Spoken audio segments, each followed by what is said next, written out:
Alors, dans l'actualité de ce mardi 6 mai, d'abord, bilan 2024 prometteur de la Pocatière qui confirme son dynamisme économique. C'est Développement économique La Pocatière, mieux connu sous l'acronyme de DELP, qui a présenté récemment le bilan de ses activités pour l'année 2024 dans le cadre de son Assemblée générale annuelle. On fait du bon travail au niveau économique dans La Pocatière. L'un des faits saillants de l'année, c'est sans contredit la construction de 2 bâtiments industriels dans le parc Charles-Eugène Bouchard. Alors, sur le plan résidentiel, l'organisme a aussi été très actif en facilitant les rencontres entre promoteurs immobiliers et employeurs. Développement économique, La Pocatière a jeté les bases de futurs projets d'habitation. Autre réussite aussi pour l'organisme, c'est le déménagement du marché public sur l'aire gazonnée entre l'ITAC et le Collège de Sainte-Anne qui a été grandement apprécié. Bravo à notre ami Joël Bourque qui fait du bon travail pour Développement économique La Pocatière. C'est dans une atmosphère empreinte de fierté et de convivialité que s'est tenue la 3e édition de Rencard, le grand rendez-vous annuel de la communauté artistique et culturelle de la MRC de Lillet. Donc, c'était le 1er mai dernier que cet événement a eu lieu à la médiathèque L'Héritage de Lillet-Sud. Cette soirée spéciale a été l'occasion de dévoiler les lauréats du tout nouveau concours Plein feu sur nos citoyens engagés, lancé à l'hiver 2025 en collaboration avec le Centre d'action bénévole des MRC de Montmagny et de Lillet, le CAB. Donc, les lauréats, la bibliothèque Ariel Gagnon de Sainte-Louise, projet jeunesse 0 à 17 ans, Isabelle Gamache de Saint-Jean-Port-Joli, projet pour aînés, Gérald Bérard de Saint-Roch-des-Aunais, fête et festival Nicolas Leclerc pour le Festival du Bûcheux de Saint-Pamphile, lieu et organisme culturel Chantal Castonguay de Lillet et patrimoine Mélissa Rioux pour ses actions à Sainte-Louise et Saint-Roch-des-Aunais. D'ailleurs, la soirée également était ponctuée de prestations artistiques là, avec l'École des Trois Maisons. On a également Douandé pour la danse flamenco, le théâtre par la troupe Mascaret dirigée par Nancy Bernier, enfin au piano, la talentueuse Marie-Pierre Etier. Donc, une belle soirée. Bravo aux récipiendaires. Tourville qui se prépare à accueillir une nouvelle édition de l'événement communautaire Troc tes fringues qui aura lieu le samedi 24 mai de 10h à 15h à la salle communautaire.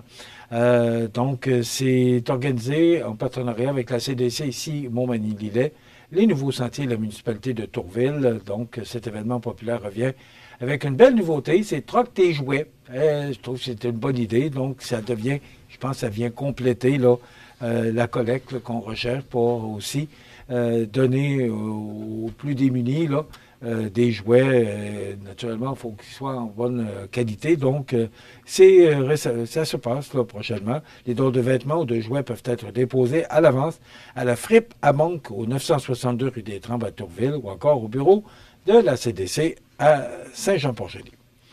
La ville de Montmagny qui s'apprête à vivre un moment marquant d'inclusion et de célébration. Donc, c'est le 17 mai prochain, dès 17h, la place Montel qui accueillera le tout premier 5 à 7 de la diversité, un événement festif organisé dans le cadre de la Journée internationale contre l'homophobie à l'aube du mois de la fierté. Donc, c'est une première.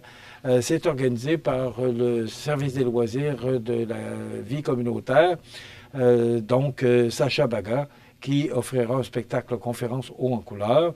L'événement gratuit, ouvert à tous, se veut un véritable carrefour de rencontres, d'expression artistique et de sensibilisation. Donc, ce rendez-vous s'inscrit dans une démarche plus large de la ville pour faire rayonner l'inclusion. D'ailleurs, le maire Marc Lorrain profitera de l'occasion pour hisser officiellement le drapeau progressif, un geste fort symbolisant l'engagement de la municipalité envers les communautés LGBTQ+. Voilà, c'est sur la scène locale et régionale. Mon directeur de production, mon réalisateur, pouvez-vous me dire combien il reste de temps à notre émission? Il reste 4 minutes. Voilà. Donc, j'espère que vous savez que M. Mark Carney, qui est le nouveau premier ministre du Canada, rencontre M. Trump aujourd'hui. Je ne sais pas si les journalistes, les commentateurs, n'avaient pas d'autre chose à parler, mais c'était hier sur toutes les lèvres. Et là, il est arrivé hier à la base aérienne de Andrews. Le tapis rouge, on l'a reçu. Là, après ça, il rencontrait les gens d'affaires de Washington hier soir. Et là, il doit rencontrer le président à 11h30, arriver à la Maison-Blanche, dîner avec le président midi et quart. Et là, tout est au quart de tour, là. Mais tout ça est bien correct. Mais on en a parlé abondamment. Là, vous avez dit, ouais, mais toi aussi, t'en parles. Ben oui, mais ça fait partie de l'actualité. Pardon. Notre nouveau premier ministre est à Washington aujourd'hui. Qu'est-ce qui va ressortir de ça? Ben, hier, le président Trump, comme on le connaît, là, il a dit qu'il n'y avait pas besoin de nous autres. Pas besoin de notre énergie, pas besoin de notre bois, pas besoin de nos automobiles. Il n'y a pas besoin de nous autres. Pas sûr que M. Trump est dans la bonne direction et dans la bonne voie. J'ai hâte de voir comment ça va se passer. Mais j'ai l'impression que derrière M. Trump, là, il y a du monde qui travaille avec lui et qui vont lui dire vas-y un petit peu moins vite, là, parce que là, on a besoin du Canada. Parce que du Canada, il y a beaucoup de choses. Oui, c'est vrai là, qu'au niveau, des forces armées, là, oui, ils nous aident.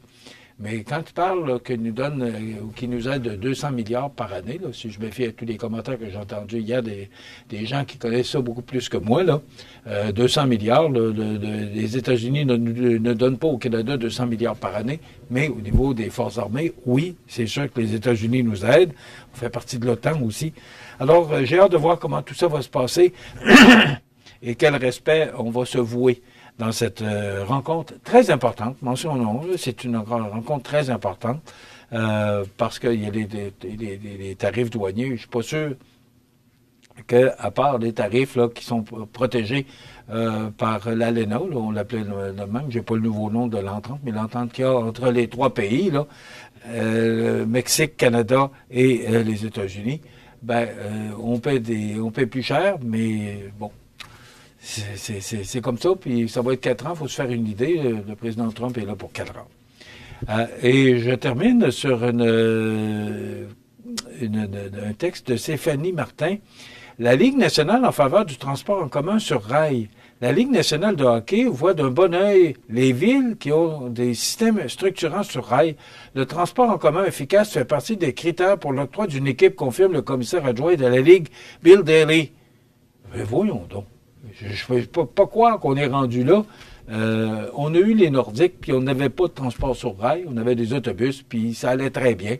De toute façon, moi, je me suis fait une idée sur le retour des Nordiques à Québec, probablement que vous aussi, là, alors qu'on a favorisé d'autres villes comme Seattle là, pour amener une équipe des Nordiques. Puis quand on parle au-dessus d'1 milliard là, pour acheter une équipe, je pense que c'est tout près de 3/4 de milliards là, que les sénateurs d'Ottawa ont été vendus. Ça commence à être beaucoup d'argent. Puis avant de rentabiliser une équipe, là, ça commence à être pensez-y bien pour les gens qui voudraient investir dans ce domaine-là.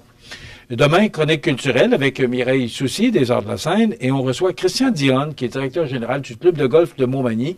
Les activités ont repris au club de golf le 25 avril dernier.